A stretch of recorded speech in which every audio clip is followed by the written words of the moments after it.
Es un fenómeno propio de la naturaleza. Está en todos lados, pero es invisible y aún así permea todas las actividades humanas.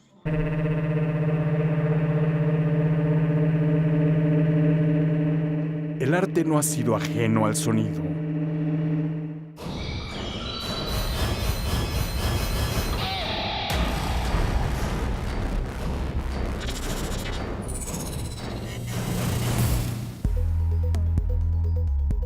Con más de 60 piezas de más de 30 artistas, el Museo Universitario de Arte Contemporáneo presenta la exposición Reverberaciones, Arte y Sonido en las colecciones del MUAC.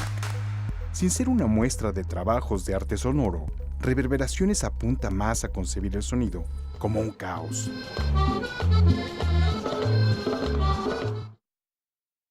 Como silencio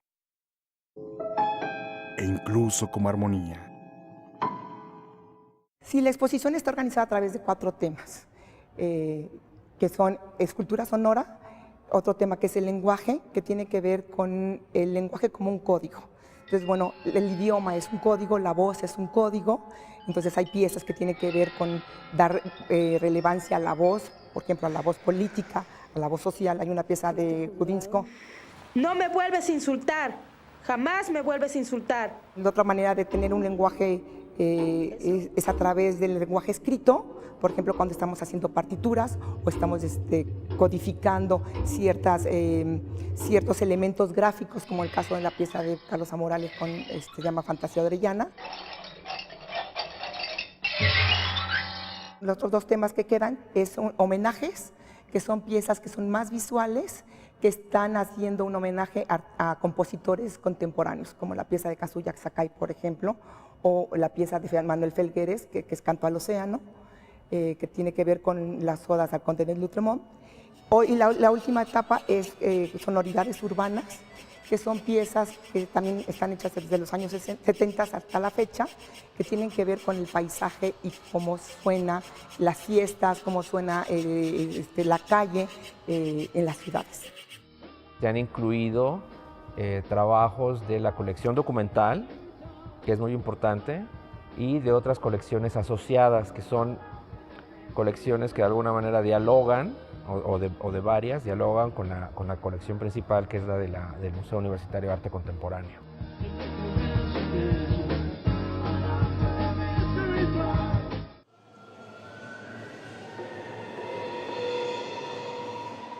Al llegar el espectador se encuentra con una sala saturada de sonido, pero también hay murmullos, hay música, hay piezas que esperan ser activadas para producir algún acorde, y también hay piezas que no producen sonido, pero que han sido inspiradas por este. Lo que es interesante es esta cacofonía que se genera de todos estos discursos, un poco como la Ciudad de México, la convivencia simultánea de todas estas cuestiones, aludiendo a esta complejidad que es nuestro país, en su condición postcolonial, en su condición actual, y de cómo de alguna otra forma están puestas en diálogo y complementándose unas a las otras. Temáticas meramente artísticas o conceptuales conviven con las de carácter social o político. Algunas son monumentales y ocupan un gran espacio físico. Otras destacan el sonido y enfrentan al espectador, esperando apelar a su memoria o su emoción. Con piezas que van desde el inicio de los años 60 del siglo XX hasta otras de muy reciente creación, Reverberaciones ha sido también una oportunidad para mostrar el trabajo de rescate de patrimonio artístico que la Universidad Nacional Autónoma de México realiza. Igual que este mural estaba en el Diana, si ven una foto del final, estaba lleno de carteles de cine y estaba lleno de dulcerías, y donde era desde el gran espacio de donde se veía, hicieron 6 cinitos, porque ahora se usa, entonces ya estaba fuera del lugar, y pues para mí fue un placer, siempre sea cómo lo sacamos de ahí, hasta que llegó la universidad, se le ocurrió exhibirlo aquí y montarlo aquí, y se salvó. Miembro de la denominada Generación de la Ruptura, Manuel Felgueres participó, a principios de los años 60, de una efervescencia artística donde la interdisciplina, entre la música, el teatro, la poesía y el cine, eran comunes. Es en la inauguración de este mural donde se hace evidente su carácter sonoro. En este caso, la inauguración de este mural fue muy sonada y muy inolvidable, porque aquí el que le entró fue Alejandro Jodorowsky. Y Alejandro tenía un grupo de teatro el que yo era el escenógrafo. Yo vestía las obras y pues había los actores, los músicos, había todo un equipo y lo inauguramos con el grupo de teatro. Por lo tanto, Alejandro creó un poema, es decir, también la poesía es arte. El grupo de teatro hacía como si fuera coro griego, lo repercutía, le hacía segunda, tercera. Y después había teníamos músico, pues el músico, escogimos a uno que se llamaba Mike Salas, que que tocaba batería y con el mismo palillo, no sé cómo empezó a tocar el mural. Obviamente vemos que la mayoría son cajones, los cajones son tambores, según la profundidad, según la amplitud, el fierro contesta diferente al sonido. Y luego hay muchas superficies, mucha varillita que anda por ahí moviéndose. Por la varilla siempre está normalmente contra una curva, lo cual hace si con un palillo le da una paz, tas, tas, tas, tas, va musicándose solo. En 1963, Manuel Felgueres realizó Canto al Océano, un monumental muro de conchas de ostión, abulón y madreperla que, a manera de notas musicales, se apoyaban en un pentagrama de alambrón y cemento. Un fragmento de 8 metros ha sido reconstruido para la exposición Reverberaciones, con la guía de su autor.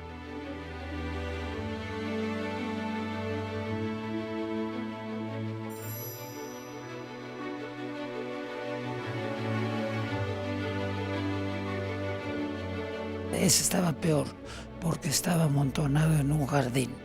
Es el mural del Deportivo Bahía. Para verlo es un pedacito. Era un mural extraordinariamente largo, de 100 metros de largo, porque cubría toda una alberca olímpica. Y el Deportivo Bahía era un balneario público en que brotaba el agua, porque estaba donde era el lago de Texcoco. Empezaron a construir Ciudad Neza y ya no brotó el agua. Y entonces en vez de que brotara tenían que comprarla y ya no fue negocio.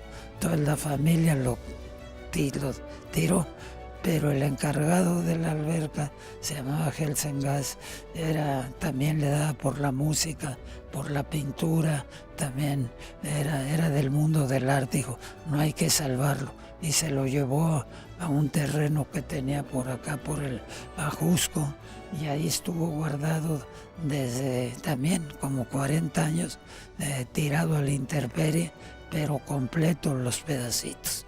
Se llamaba Canto al Océano, que es el título de un poema de Mardoror de Lotremont.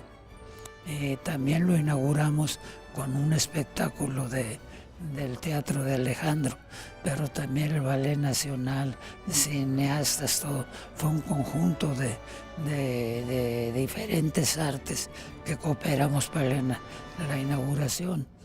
Fue famoso porque el personaje que recitaba el poema bajaba del cielo en la oscuridad a una barca que atravesaba la alberca con el mural atrás y iba recitando el poema. Pero para bajaba de un helicóptero. Y a las 6 de la tarde íbamos a inaugurar, en la noche a las 8. A las 6 de la tarde se hizo una prueba con el helicóptero. todavía sin Alejandro, pero el helicóptero se cayó a la alberca, explotó, tiró las aspas, todo. ¿Y qué ahora qué hacemos? Pues inauguramos con el helicóptero roto en medio de la alberca. A inicios de la década de los 50 del siglo XX, François y Bernard Bachet comenzaron una exploración no espacial que entendía la escultura no solo como un objeto físico, sino como uno sonoro. Están realmente proponiendo otra manera de entender el arte contemporáneo. En la escultura de los hermanos Bachet, por ejemplo, ellos están proponiendo que el público participe de la pieza para que sea completada. Es una escultura donde se tiene que percutir, en donde también la idea era introducir las ideas de Cage en cuanto a hacer nuevos sonidos, inventar nuevos sonidos dentro del paisaje sonoro y en el paisaje musical, y todo lo que se le encontrara a la gente alrededor.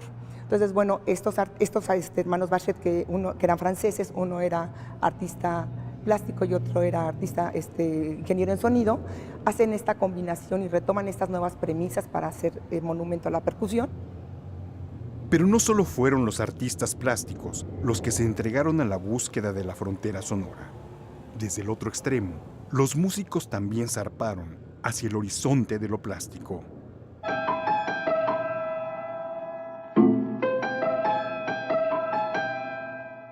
La amistad y trabajo del pintor Arnaldo Cohen y el músico Mario Lavista rinde tributo a John Cage. Aterrizan en esta pieza que se llama Jaula, que es una colaboración entre Mario Lavista y Arnaldo Cohen. La Jaula es de 1970, de 77, cuando invitan a John Cage a venir a México. Es la primera vez que viene John Cage a México. Y ellos son grandes admiradores de Cage y lo que proponen es hacer un ejercicio de colaboración en donde Mario Lavista escribe la partitura y Arnaldo Cohen hace una especie de libro a partir de un cubo. Entonces tenemos una partitura que tiene una multiplicidad de lecturas para piano preparado que está hecha a partir del trabajo de un artista plástico y que visualmente nos remite a una suerte de jaula también.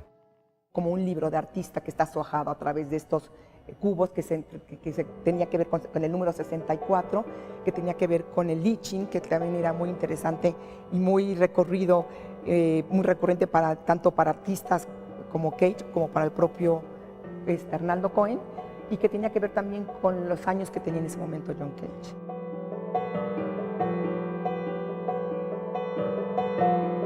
El filósofo alemán Peter Sloterdijk plantea dentro de su teoría de las esferas, publicada a finales de los años 90, el carácter concéntrico de la música, sonoridad que se expande por el espacio físico, pero también por el espacio psíquico de quien escucha.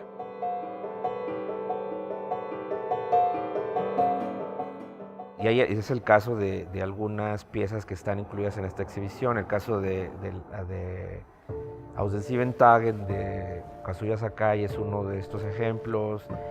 Jaula, como colaboración de Arnaldo Cohen y Mario Lavista, es otro de estos. Da cuenta de esto, de esto que estoy hablando en este momento. El sonido apela así a emociones, imágenes y sentimientos. Esta idea parece estar presente en Aus den Sieben Tagen, del artista argentino de origen japonés Kazuya Sakai. La pieza es también un homenaje a Karlheinz Stockhausen.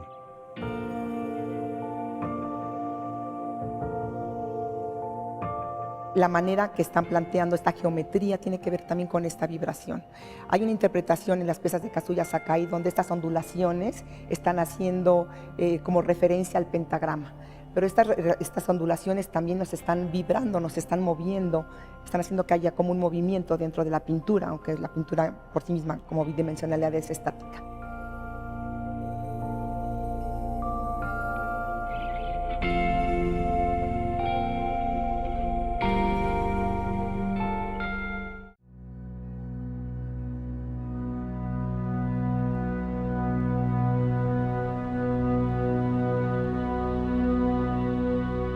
Pero en algún punto la creación artística cede ante concepciones más conceptuales, menos centradas en la materia, más orientadas al registro de un entorno o a la ciencia.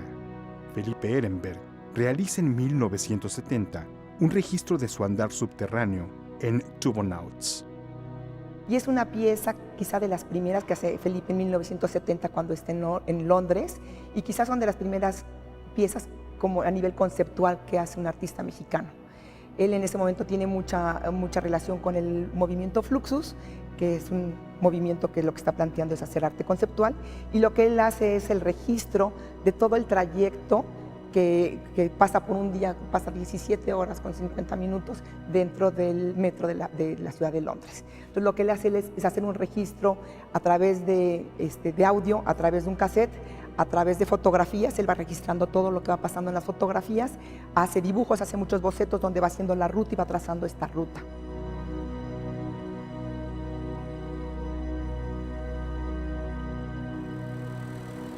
Con un doctorado en física cuántica y sonido, y no ajeno a la composición musical, Manuel Rocha Iturbide construyó en 1997 una pieza que literalmente pone en la mesa el vínculo entre ciencia y arte.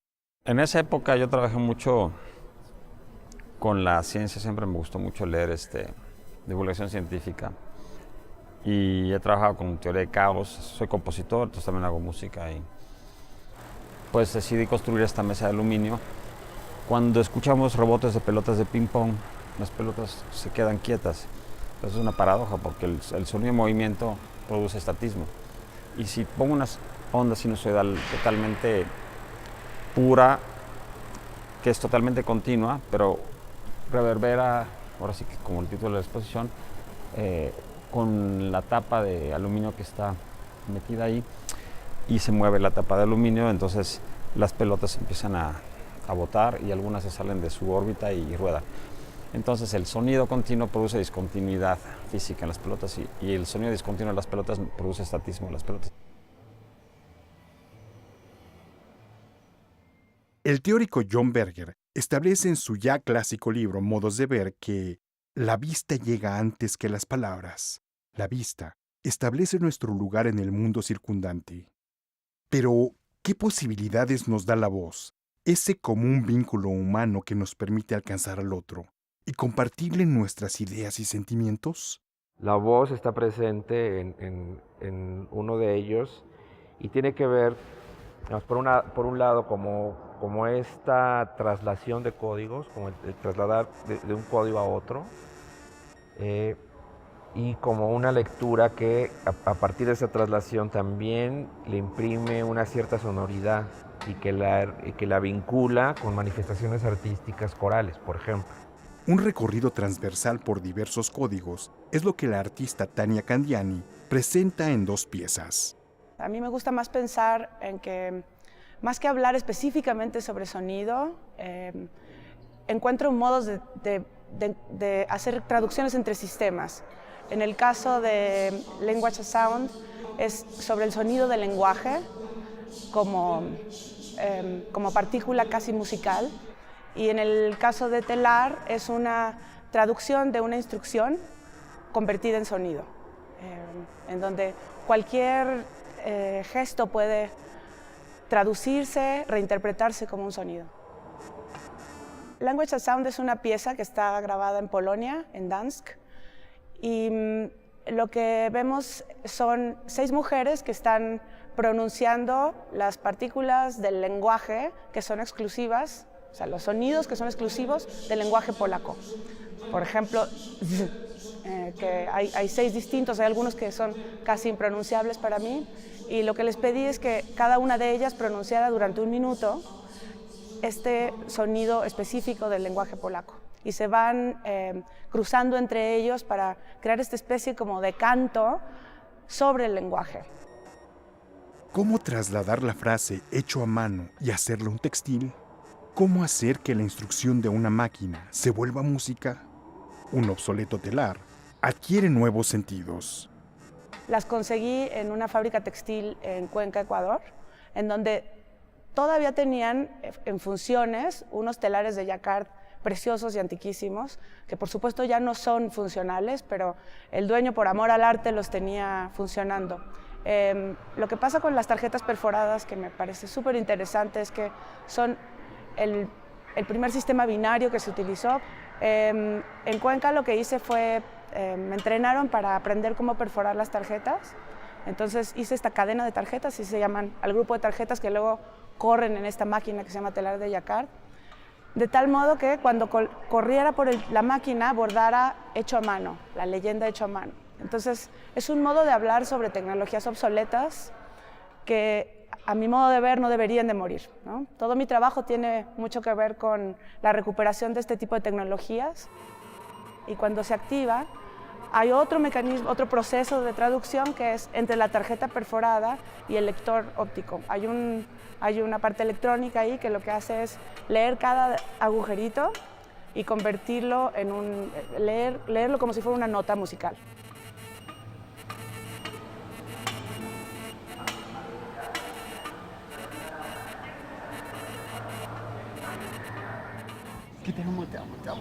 Pero la voz humana también adquiere significados diferentes.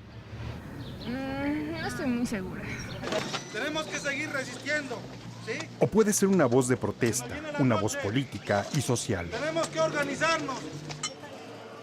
Tal es el caso de las piezas de Miguel Rodríguez Sepúlveda. Las piezas abrevan de la imagen de un machete y las posibilidades de un machete como herramienta, pero también como un arma y como este símbolo de clamor de justicia, como las manifestaciones, Atenco, que siempre van acompañadas de consignas, gritos. En la pieza de instrumento, que es un grupo de machetes hacia abajo, bueno, abrevan, o la idea es un poco subvertir esta imagen que tenemos del machete en una manifestación, que siempre es con el machete en la mano, apuntando hacia arriba y acompañado de las consignas, ¿no? En lugar de ir acompañado del grito de las consignas, ahora es este sonido de campanitas que suena al golpearse uno con otro, ¿no? Que es más bien un sonido como pasivo, tranquilizador. Pero no solo es un cambio en el significado del sonido que produce un machete y lo que lo rodea. En su pieza Concierto para 3 machetes, inspirada en fuegos artificiales, Miguel Rodríguez Sepúlveda sustituye el sonido. El concierto se hace a partir de estos 3 canales o estos 3 instrumentos en los que se está afilando el machete, está afilando hasta llegar a un punto en que queda el pedazo de fierro inútil. Y la idea es, más bien se está siguiendo una partitura que es un código Morse. En cada uno de los 3 canales hay una palabra en código Morse y bueno, uno se puede poner a descifrarla, pero es el grito de guerra como en la Revolución, que era "Viva México, cabrones", ¿no? Es una palabra en cada uno de los canales. En 2010, durante las conmemoraciones por el bicentenario de la independencia de nuestro país y el centenario de la Revolución Mexicana, Rogelio Sosa creó 2 piezas sonoras. La primera de ellas, Un balance, es una escultura móvil suspendida. Pues utiliza el móvil de forma plástica, 6 bocinas puestas en equilibrio, 6 bocinas que de alguna u otra forma aluden a esta fragilidad, digamos, de orden y de armonía social que estaba sucediendo en aquel momento, y donde el sonido, pues de alguna u otra forma, desequilibra este punto de reposo tan frágil, digamos, que está puesto con las bocinas suspendidas. La pieza es muy sencilla en términos tecnológicos. Esta pieza realmente pues, es una pieza multicanal, 6 canales que están reproduciéndose simultáneamente, en donde cada bocina tiene una secuencia de historias que están sucediendo. Y la pieza pues, es una suerte de paisaje sonoro hecha con las grabaciones que recibí y que encontré de eventos que sucedían, digamos, en aquel momento. 2010 creo que fue de los años más violentos que tuvo Ciudad Juárez, y pues era muy sorprendente ver cómo cualquier persona tenía alguna grabación casera hecha con su celular de balaceras y cuestiones que estaban sucediendo en aquel momento en la ciudad. Sosa integra en su segunda pieza, Vaivén, un vertiginoso movimiento pendular. 2 bocinas pasan por la cabeza del espectador. El archivo está compuesto por una especie de collage de fragmentos de discursos o de palabras que fueron dichas y grabadas por presidentes de México desde Díaz Ordaz a la fecha.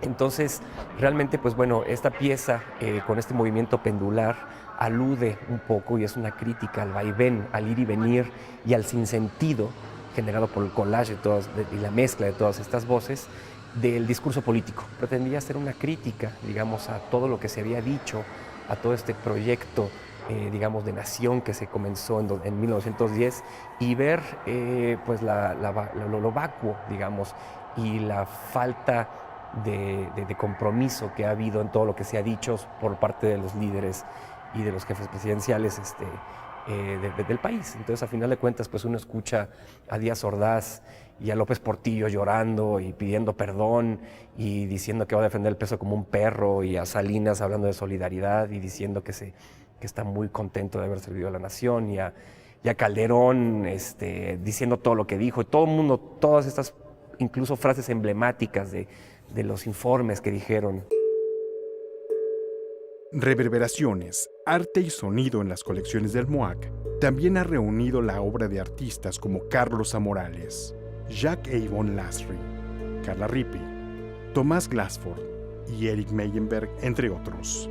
El arte tiene una función mucho más profunda e interesante, que es la de dejar completamente abierto a interpretación estos archivos y estos materiales, en donde pues uno como artista simplemente los ponen en una dinámica y funcionan como un agente de reflexión. Eso es todo lo que uno está haciendo.